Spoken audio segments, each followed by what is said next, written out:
the Bears.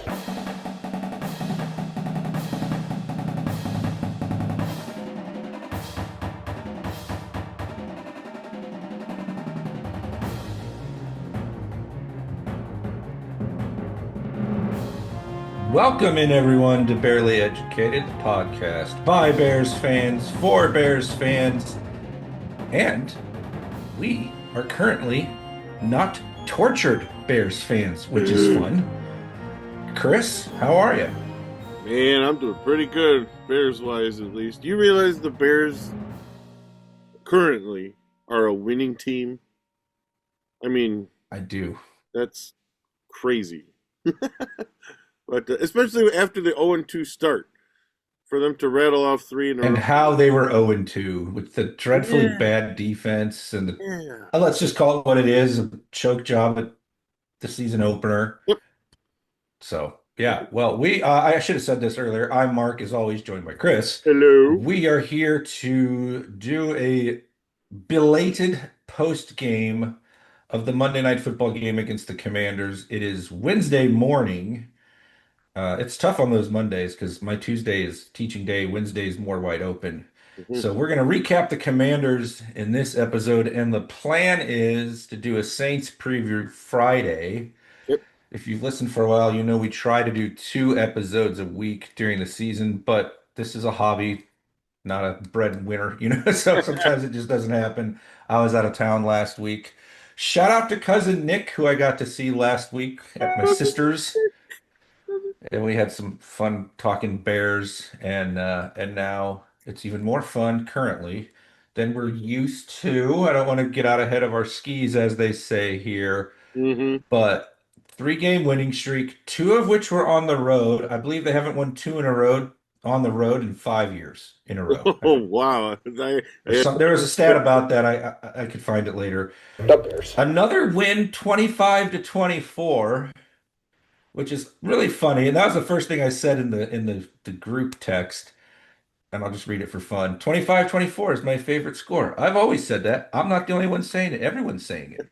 Just having a little bit of fun with that. I mean, you want to know, what are the odds? Yes, I'd like to know that. Well, at first, Mark Potash had tweeted that the Bears are the first team in NFL history to do this, to win the game, 2 games in a row, back to back, 25-24. Turns out there was another one. If you go way back, I don't even know who this is. It's the Frankfurt something, not Frankfurt, it's Frankfurt with a D from like 1907, Oh, where they did the same thing, 2 wins in a row, 25-24. I mean, just totally ridiculous. would that have Who to is be a this? college team?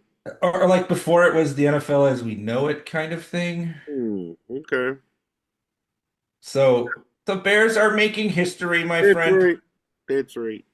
This is ESPN Insights. Boo, ESPN. The Bears are the second team to win consecutive games by 1 point with the same final score in NFL history. Okay, so no one's ever done the 25-24.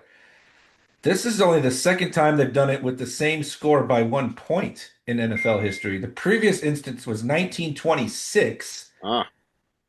when the Frankfurt with a D, where is that? Right? The Yellow Jackets rattled off a pair of 7-6 wins over the Detroit Panthers and the Chicago Bears. 1926, 7-6 wins. How did football survive the era of the Frankfurt Yellow Jackets winning 7-6? But That's a survive great it one. did. Yeah, that's a baseball score more than a football score. So I would like to think we're the only pod breaking that part down at the beginning of their post-game episode. Frankfurt, Philadelphia, my friend, according to Wikipedia. So they're the Frankfurt Philly Yellow Jackets. Well, that's a little more believable than some random town. At least it's a Yeah, proper they city. were part of the NFL from 1924 to 1931, although origins date back to as early as 1899 with the Frankfurt Athletic Association. Aha. Oh, Oh, The Yellow All things Jackets. old become new. Aren't like that's like the go-to name when a team is trying to figure out its new nickname, just some generic thing. Yes. Here's an interesting nugget. The Yellow Jackets were the 1926 NFL champions. Well, you better believe with that defense holding everybody to 6 points a game. Right. So does the Frankfurt Yellow Jackets have as many championships as the Cleveland? No, not the Cleveland. They won a bunch in the 50s. But the As Yellow the Jackets Lions, have more more than the titles Lions, than more than the Vikings. more than I the don't know. Vikings. Yes, crazy. There you go. How's that for taunting our We got to get a neighbors in the Frankfurt north? Yellow Jackets jersey now. That's right. Get your yellow jacket swag, everybody. That's right. Jackets, the So there you go. jackets. You have now been barely educated. Yes, So, indeed. what are the main takeaways for you in this game? And we will just kind of bounce back and forth. Give me your biggest takeaway, and then I'll do mine. And then we'll keep Um, going down. one. Let's see. First thing that came to mind is that the defense. They may not have a pass rush, but man, they can cause turnovers. They've caused a lot of turnovers this year, and that's really what. Are they second in the league, I think, Yeah, to the I Jaguars? I believe that's correct. Yeah, Jacksonville, good defense, by the They way. got 14, we got 12. Yeah, so that really surprised me, especially without Jaylen and without Kyler Gordon until this last week. Brisker had that nice pick in the end zone as the Right by it, yeah. Washington was going to score. So uh, the fact that the defense causes a lot of turnovers, that was a big takeaway for me. I don't know if it's the biggest one, but it's the first one that came to mind. I, Okay, I'll I take that as first to mind. okay, That the turnover won in the game. I mean, part of it, yeah, partly won in the game. I think they might have stopped that anyway because they were there to pick up the fumble. yeah. So presumably the two Bears would have made the tackle, though maybe I shouldn't presume that.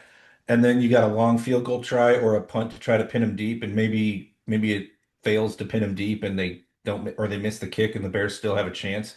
But obviously the fumble was huge at the end there. Daniels also had the fumble that he recovered, Mm. but of course that wasn't luck. Um, No, no. no, not no. Jesus Daniels doesn't need luck, Chris. Gosh, I hate the narrative around him. It's not his fault, but I holy know. crap. We'll come I back to the broadcast. I'm derailing myself again. okay. My biggest takeaway is I'm going to be able to transition it to yours here in a second. Mine is coaching. Mm. We got a real one, guys. I've been saying this whole time. I wanted Ben Johnson as early as last year before you drafted Williams. Okay, and I was thrilled when they hired him. I told everybody that would listen that he was not going to be a little wimpy nerdy dude, that he would lead just fine because Dan Campbell wouldn't let a little wimpy nerdy dude have his offense. He's got to have at least some leadership chops to work for Dan Campbell in my eyes. And we're seeing that they absolutely adore this guy. And we could do the coaching for a long time. I could rant about this forever. Yeah. They came out of the bye week and finally won the bye week. They were 1-10 in their last 11 seasons coming out of a bye. That's not good. That's pathetic. Ben Johnson just and his coaching staff just gave you more evidence of how good at this they actually are. Because what were the two things everybody said they had to fix during the bye? You could do more than two, but the two big ones. Run game. Run game Uh, and run defense. run defense. Okay. Yeah. Yep. So did they apparently fix those things if you don't count Daniel's scrambles because he's special with that for sure. Did the running back kill him like they did against the Raiders? No. No. Did they fix their own run game? Boy, it sure looked like it. It's a 1 week sample, but did the coaching do what they needed to do over the bye? Yes. And if that's the criteria, absolutely. Yes. Absolutely. How did they do that? Part of it's scheme, but they also got better with their own personnel. And Ben Johnson was telling everybody this at camp when it came to left tackle. He even said we might have to make a change at the bye, and then he went and did it. He's been saying that for weeks. Theo had a nice game considering what he is and how much experience he has and who he's going up against. Solid, not spectacular, solid. Had a couple really nice blocks on some of the bigger runs, especially getting out in space. Darnell Wright was amazing. I will hear Yeah. no Darnell Wright slander. I don't want to hear about Jalen Carter either. Darnell Wright's a better football player to start 2025. Mm, Maybe not last year, but right now he's playing better. And it's a perfectly reasonable pick. hmm. Blocked two guys at least twice on the big runs, including what was really the game clincher. Yeah. They got the line sorted and got great results. I'm calling it all coaching, but also trying to give those players some love. On the defensive side of the ball, we saw more Andrew Billings coaching the right personnel. I Mm, mean, if you're trying to stop the run, you got to play him more. And we saw Shamar Turner, who I am not high on because he gets pushed around too much from what little bit we've seen. That's my first impression. We saw them put him on the edge. And I do think he played better, though I need to see more film and people breaking it down that know that noticed that too. Because I did notice he was over there a lot more and it seemed like he played better. So I'm suggesting maybe that helped. Maybe the biggest one for the defense. I love this. So shout out to Dennis Allen. He's part of my coaching point. They put Tremaine Edmonds at the weak side because his best trade is him in space. oh, And they left him there, and TJ Edwards came back and played the Mike, which to me makes all the sense in the world based on their profiles as players.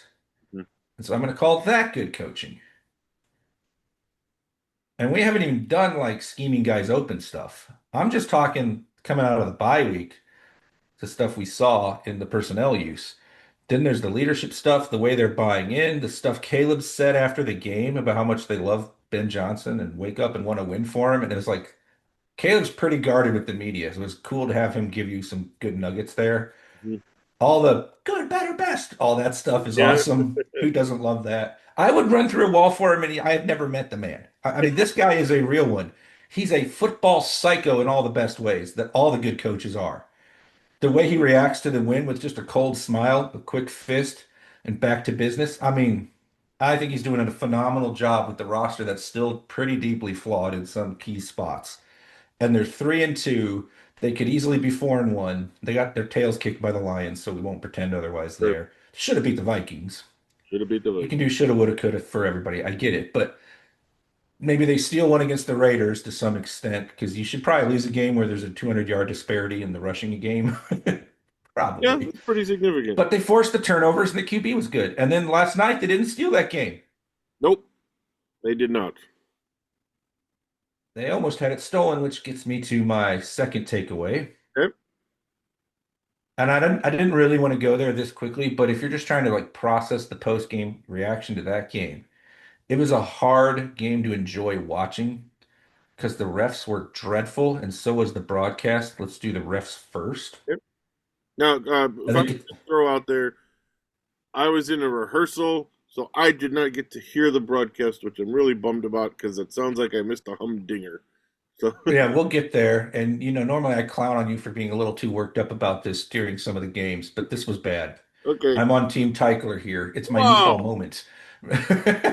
But the refs, my gosh, the reason I wanted to bring them up early too is because they affect, I think, how you might view Caleb's performance if you didn't watch the full context. Mm, So the refs were extremely involved in this game, and I believe this is an important maxim in life in general. Assume incompetence, not conspiracy.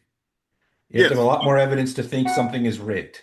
They just stink at their jobs all the time. They enforce the rules haphazardly Hmm.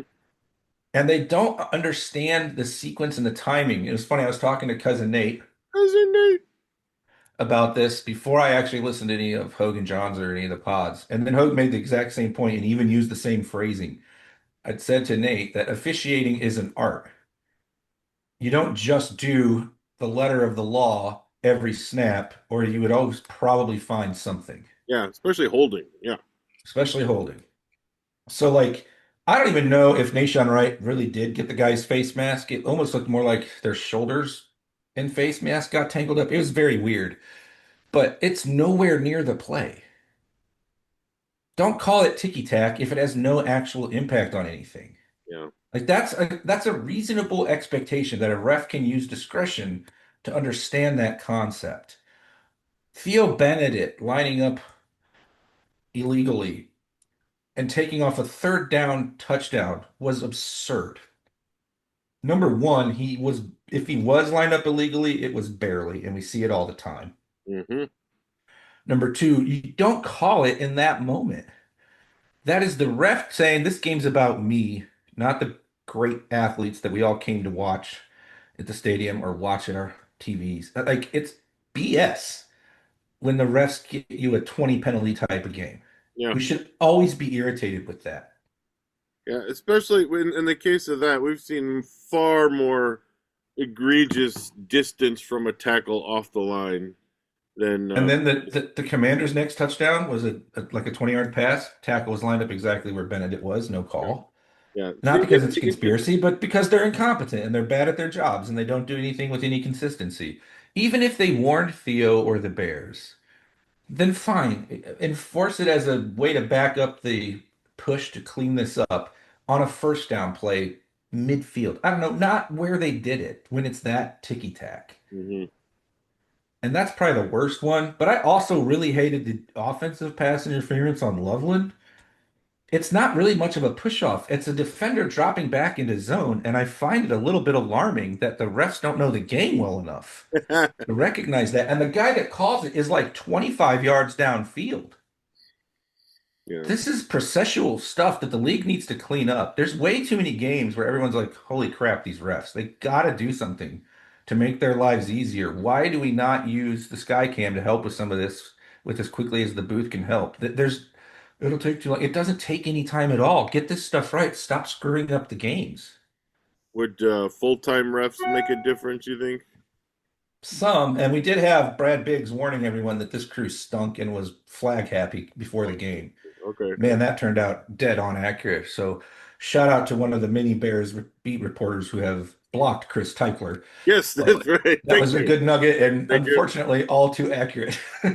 So I had to rant about it. It was really bad. I don't think they were trying to make the Bears lose, but it was a really frustrating watch, and that was one of the big reasons.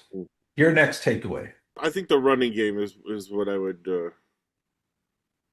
in terms of takeaway from the game. I was shocked that not only was it better, but that it was a dominant factor in the game. Uh, Mhm. and it seemed like uh, Swift was not running into guys like he normally does. I don't know if they had a little discussion about that, but he seemed to be finding the hole more than he I had. think they used the runs that he's better at too, like a lot of wider runs and a lot of stuff behind Yeah, Darnell Wright and some of the getting him wide out. Yeah, zone and so where he's great in space. I've yeah, always said that. Same thing with the touchdown. That's yeah. he's elite as a third down back in those kind of ways. And you They- run him behind the center or guard, and it doesn't really accomplish much yeah, usually. not You between can't the do tackles. it no times, it's too predictable. But I thought they did a great job mixing and matching. Manungai had I think 5 carries and a catch, so that's pretty close to how many touches I'd like him to get to keep the defense honest with the middle of the field runs. Good first down on his one catch too. Yep. A big pickup. So yeah, the run game was huge, absolutely huge. And of course, the coach gave Swift one of the game balls. Yes, and on the new Dan Bernstein podcast, or one of them, I can't remember which one it was. He said that, and I didn't hear this, but that Johnson made a comment about the running game and that they went to a smaller menu. Did you hear that comment? I don't remember hearing that, but sure. Like, Whatever they were doing, they executed way better. So maybe yeah, that exactly. So maybe, yeah, like tracks. stripping down, taking, okay, we're only going to focus on these things instead of throwing everything at once. And I get that. Even as a as a music teacher, I get that. You know, you want to focus on what your group can do well, and focus more on that instead of throwing a bunch of different stuff at them. So that makes a lot of sense. Maybe just simplifying the game plan really Another helps coaching one. too. Yeah, Yeah, and we think about that when it comes to like QBs. We don't really think about it much when it comes to yeah, the running game, right. but maybe it matters too. I mean, you would assume it does.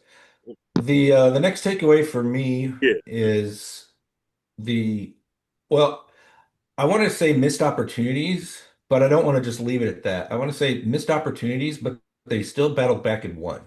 yeah. Right? Like I guess that veers into coaching too. See why I led with coaching? It's just so stinking important. But they kept on facing adversity and they never gave up. I'm telling you, the last couple coaches' teams, they had wilted long before that last fumble. They would have already given up and quit and not scored enough to be Yep. make that fumble matter. Were they lucky with the fumble? To some degree, yes. But we've talked about this, but it's worth repeating. They left luck a place to land. Yeah. Like battling and staying competitive, that when the lucky break bounced, they could pounce on it. And I think this team is fighting, and that's huge, and it's like hard to quantify, but you absolutely know it when you see it. Yes. They Agreed. had the touchdown wiped off the board by the refs, and they had a brutal drop by Zacchaeus. Oh, he'd That's still be running. probably he might be a TD. It might be the safety catches him, but it's probably 40 yards minimum. Mhm. You add those two to Caleb's numbers, and he's over 300 yards with three total touchdowns, no turnovers, and you're going, oh, he's pretty good today. Really, it looks really good. So, I mean, clean up the missed opportunities was one of Ben Johnson's points, and I agree with that. But I'm also thinking, like, how many teams over the years have we watched where they would have long since folded facing that kind of a game? And that's huge moving forward. Did they, dare I ask, learn how to win, Dan Wiederer? Yeah. Well, maybe they're on that path, but the coaching is definitely a major factor in what it requires to learn how to win. Because when he said that with that was under Flus, right? That was not Nagy. It was the year they were tanking, obviously, which Oh was yeah, the right, right right. move. Okay, yeah, yeah. It matters who's leading you to if you're gonna be able to learn how to win, quote unquote. I'm not convinced Matt Eberflus can learn much of anything. Watching that Dallas defense too. So if you see the screenshot of the 4th and 3 where they're all back 7 yards, Yes. it's the like final drive of the game. It's tied and they lose. Oh man, do not miss that guy. I'm glad he's in the league to be a punching bag, but yeah, what a joke that hire was.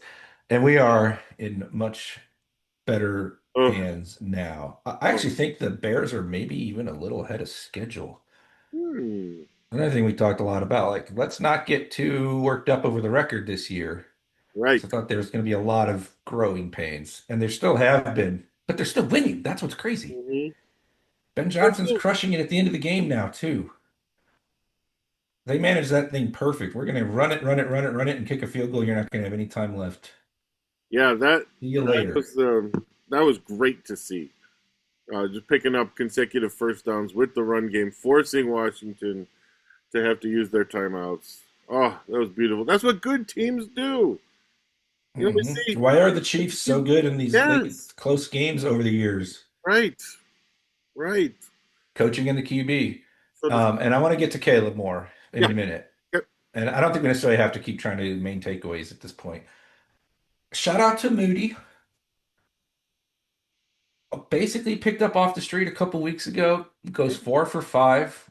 Hilariously bad kick that gets blocked that like yeah. you could have blocked just sitting off your couch. But I don't know what that was. But then he made the last one, and I was definitely nervous enough to wonder. I was too. Yes, yes. But it was a cool moment seeing the teammate carrying him and everything he'd been through. He obviously must have had a hard time getting cut, and the dumbness of the Niners making him a third round pick and the pressure of that, and just it's fun redemption. I don't necessarily think he's better than Santos or anything, but I felt like if we didn't mention the guy, that would be criminal. So shout out to him. Good call. Good call. And now the other big topic, and the reason Yeah. I waited on Caleb is because it bleeds into the broadcast so much that I don't really Okay. know how to talk about the two separately. Yeah. Caleb Williams did the whole I'm too amped up again thing for stretches of the game, and then was a stone cold killer again late in the game, which I will take that over the opposite. Right. Yes. Fields, excuse me, Yeah. cough here. That was the first thing that came to my mind too. Yeah, yeah, wow, that's weird. Does that sound like a name? No, Poor guy. so Poor guy. so he was not good for the most part. He was inaccurate too often, and there is room to criticize Yes. his play this game. But he was not bad. He was basically, I would argue, okay, and then good when it mattered most. But also 60 yards and another touchdown if you make the play and don't have the refs interfere with the other, and all of a sudden you're probably having a different conversation. But the broadcast was pretty much infuriating about it, and I think this is nearly unanimous among NFL fans. And I would catch that NFL fans. Like, go to the NFL Reddit for that game, and they're killing Aikman. Hmm. There are Packers fans in the comments defending the Bears. Whoa. And then everyone's like, "Well, it must have been bad," because it was jarring to Huh. any observer, really, that the broadcast came in with a predetermined narrative, Mhm. pro Daniels, more or less anti Caleb, or at least way less pro Caleb. And then the Bears have big plays and they're luck. The TD to Swift was lucky. Aikman said it was lucky. I did hear that. Yes. Man, Watching the that's highlight. a bad look for a broadcast. And I have loved sassy, snarky, doesn't care anymore Aikman, Yeah. but he was terrible on this game, leading to all kinds of weird conspiracy theories that it's a UCLA versus USC thing, Oh, that he's mad that Caleb didn't tie his record for rookie QBs with consecutive losses at 11 because he beat the Packers last. There's all these like people are like, why? What is it was so bad. Everyone's scrambling to figure out what the problem here is. And Daniels could do no wrong. Daniels throws an interception. He's sitting on the sideline smiling, and they're like talking about his leadership and intangibles. Can you imagine what they'd do if Caleb threw a pick and then shown smiling? oh yeah. He'd get hammered. Yeah, he'd get Yeah. massacred. Joe Buck at one point was even like kind of feeling awkward, I think, because he was like, looked pretty good to me or something like that at one point. I can't remember what the play was. Hmm. And then when the Theo Benedict call was made, the official was wrong, of course, but they brought in the rules expert, whichever one is theirs, Yeah. and he was like, "Yeah, it's not a penalty." So like the broadcast was like, "Chill out, Troy," in its own little weird, subtle ways, but not overt. So I'm not really blaming anything but whoever came up with the script Yeah. and Aikman. I didn't think Buck or anyone else associated with it was doing it as much, but man, it was crazy. And I think everybody hated it for good reason. It made it really hard to watch when you add that plus the refs. What? I mean, what? No, no. Really But it not. was fun to process after the win. Yes, yes. Trying to rule out any conspiracy thing. What could have made Aikman go from? 'Cause I agree with you. I think he's been fantastic for a few years now. What could have been a reasonable, non-conspiratorial uh, explanation for why he was seemingly on the Daniels is great, Caleb is not. Well, I'd like to tentatively suggest, I'm hedging like a scholar now Yes. because I don't have great data, but I would say this is why the snowballing narratives matter. Mm. Because we had a year of hot garbage takes Yes. about Caleb Williams reaching its crescendo with that stupid article. I'm not even going to name the guy because I don't want to give him any attention at all. Yeah. The glitzy gazelle sashayed, suggesting he has a learning disability. All that crap was like the zenith of the Caleb media nonsense, contrasted with the love for Jayden Daniels, who does have a number of great attributes. I Sure. don't Yeah. dislike him. I mean, I lived in Louisiana for years. I halfway follow LSU still, Yeah. just for fun, and they're usually pretty good. So I know he's got a great deep ball. I know he's incredibly elusive and he's a heck of an athlete. But there was a ton of smoke and mirrors in their offense that Yes. you're like, what about when the DCs adjust to this? And I don't know where his career is going still because I still think there are some issues. I think Caleb has some issues. I think they all do. They're in their second year. Yeah. The point isn't to pick apart Daniel's game. The point is to contrast the year plus narrative about the two and then simply go, did Aikman just get caught up in all that crap? So that's what I think it is. And that's why I think it matters that the narratives are more measured. Mm. Yeah. I Drake totally. May's doing it now. Drake May's off to an absolutely incredible start. Mm. He was my second favorite QB in that draft. Mm. Yeah. But it's still 6 games. Yeah. And beginning of the season, there was some. Oh, maybe Bo Nix was the best in that class, and then he's the last couple. Decidedly not so far. Yeah. So, yeah, that makes sense to me that maybe just getting caught up in the narrative and not really realizing it. And there's definitely been a narrative. But I do want to point out, and I mentioned this in our text thread, that Caleb has done enough to beat Jayden Daniels twice in his own house, in Daniel's own house. Yeah. And why do we always go to Washington? Because Fields beat him with the DJ Moore game. Hmm. Why is it never in Chicago? Yeah, yeah, At any rate, you're right. Yep. And Caleb, this is another thing that I've talked a lot with Cousin Nate about. It's one of his mantras, I guess you'd say. yeah, For Caleb, bad is already off the table. yeah. Agreed. We've been drafting busts. Let's just say Drake May ends up definitively the best QB in that class, and Caleb's second. He's not a bust. Oh, And of course, him being the best in the class is totally on the table still. mhm. It's like it's not that easy to figure out the ranking of QBs. That's why teams whiff so much. But he's clearly better than bad. And the last two that we've drafted were bad. Yeah. That's, Justin Fields' team had negative 10 yards net passing Sunday. oh, I still I'm can't. not trying to pick on him. He'll just Oh never be able no. to process it well enough. That's it. He's just never going to be what he is now. It's what he is. Yeah. Yep. That's Caleb's in his second year. Next year, we'll pretty much know what he is. That's the normal historical way this works. And I'm seeing a ton of good things and a couple bad things. And one of the bad things was already cleaned up, which is the sack rate. yeah. Much better. The inaccuracy is probably tied to his feet, and that will keep getting better as he gets familiar with the offense. He's sort of between a rookie and a second year player because of last year's coaching Yep. fiasco and learning a new offense, but he's not a true rookie. So, like, there's still plenty of reason to be optimistic. And I just hate the way the broadcast took all of that context and just never mentions it, Mm-hmm. Mm-hmm. which it was just wild to me.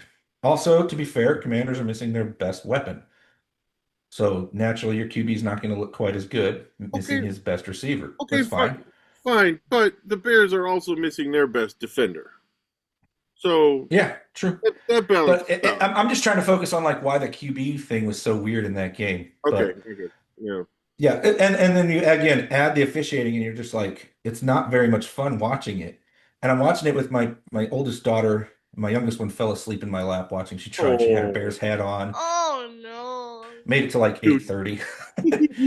Nice. Avery's like, "Can I stay up?" I'm like, "Yes, we've decided she's allowed to stay up for Bears games because some things matter more than one perfect night of sleep." Plus, she's like wakes up like a champ. It doesn't matter. And Swift scores that TD, and I'm just sitting there in my corner couch with my arms folded. And she's like, looks at me. She's like, "Dad, they scored. What are you doing?" I'm like, "I gotta wait till there's no flag at this point." Oh yeah. I was like, "I'm waiting for the extra point to celebrate." And my wife just kind of laughed. And my poor wife was sitting there like, "Am I supposed to be supportive? Does he need space?" Like at the end of the game, I'm like pacing around. My dogs, there's so much football tension. My dogs are confused, and they're like halfway up the stairs, like, "Is he clapping because he's mad? Is he happy? What is this?" And they're like, everybody's just that Nice. just was it in the nut. I just started laughing when I looked at him. I'm like, "Oh, you poor things. No, we're good." And you'd give it the yeah yell and the clap, and the dogs like go running. Yep. It's Right. just Right. like Mm-hmm. the game was just crazy. But And Q. again, they battle back. They don't give up. The coach puts them in a good spot at the end of games, and the QB's lights out mostly at the end of games too. Yeah. That's a winning formula, and maybe we're just not used to it. But this is what good teams do. They win games where they're not at their best, and when stuff is stacked against them, they still manage it. Mm-hmm. I would love to be good enough for everyone to hate us, like we all hate the Chiefs, That's the goal. That's definitely the goal. Mm-hmm. who, by the way, are back to being good again, apparently. Yeah, that looked like the Chiefs, didn't it? That last It game. did. I thought we should probably note this as a football pod at some point. Oh no. Be leery of picking against them, I guess. Yeah. And also, if the Chargers were healthy, it could be a really fun division race with three teams there, Denver. And Yeah. you're like, it's gonna be the Chiefs. But they don't have four teams with a winning record like the NFC North, my friend. The No, and division. Bears are, a better fourth quarter against the Vikings, away from 4-1 and all alone in first place. Yeah. One last thing on broadcast, and again, I didn't get the pleasure of hearing it because I was in an orchestra pit. It was probably for the best for all of us that you weren't subjected to it. It would have, I think you would have had a hard time not ranting the whole time about the yeah, okay, broadcast. yeah, true, true, true. But can you imagine if Caleb threw a red zone pick and then fumbled like that at the end of the game, and and if it was switched? resulted in the Commanders' win. He'd still be getting hammered by I would all be the having the sports worst media week outlets. as a sports fan in some ways just from that alone. Yeah, like that throw. It was a great play by Brisker, the interception, but still not a great throw that Brisker was able to sneak in front of it and grab it. And right, yeah, definitely. Especially for a QB that I was led to believe is perfect. Uh-huh. And you could tell that Buck was ready to call touchdown because he yelled, Daniels, end zone, intercepted. Like Yeah, he yeah, wanted to do yeah. his Daniels end zone touchdown, and he was denied by Jaquan Brisker. And again, I think he was fine. I love his understated calls now. I think he's figured out calling a football game. Yeah, he's not as I know you he's not just as get over the Cardinal anti-Chicago stink. as I want to believe he is. I know. No, It's true. but it's Caleb. That's the thing that people can't figure out. It's like, okay, whatever. That throw to Also, Burden, shout out to. Can you just bear with me for 1 second on bear this? with you. I'll bear with you. Don't react yet. Shout out to the Milwaukee Brewers winning game 5, posting the L flag like a bunch of dorks, and then getting pantsed in 2 games by the Dodgers. And that's a real shame. Way to act like you already won the World Series just because you beat the Cubs, and now you're on the brink of going home with nothing again. I was like, I can't believe they did this. I couldn't believe that Major League Baseball retweeted it. I would be ticked about that if I was a Cubs fan. I'd like my organization to be above it, the sport itself. And then I thought, oh, they're a little too happy about this. They think it's foregone conclusion because they swept the Dodgers during the regular season. And I'm like, this is going to go bad for them. And Yep. now they're already down 0-2 going back to LA. Now I don't want Yeah. to count my Yeah. chickens before they hatch, but as a thorough hater of all sports things, Wisconsin, Hmm. I had to note that really quick. And it was a good series, but probably the best series was the Mariners one. Yeah. But that was a great series overall, and I thought a lot of you Cubs fans assumed the worst and didn't think you were going to get to 5, and came up short. For all the angst about the pitching, the problem is you can't hit. Yep. That's That's always your it. playoff That's problem. it. Yep. Yep. But go Dodgers feels really bad, Yeah, it does, but but here I am. we're left with no choice. How about go whoever wins the American League Yeah, that's who I'll be pulling for. for sure.